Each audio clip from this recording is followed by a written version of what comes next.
I want to tell you something about Igbos. Okay.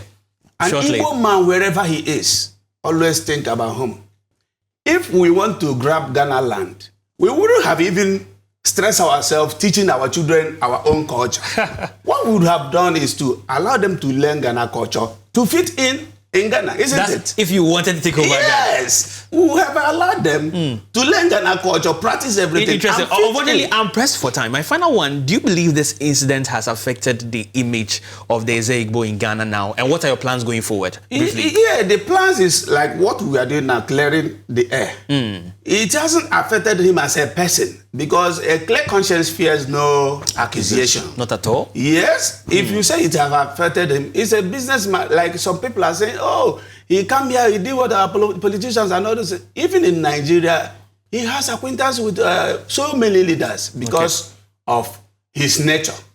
He's a person that when you get close to him, you realize that, oh, what I am hearing, this is not it. You get it? So what I'm saying or telling our Ghanaians and brothers and sisters and even African youths at large, we should desist from all this, our behavior of insulting our leaders.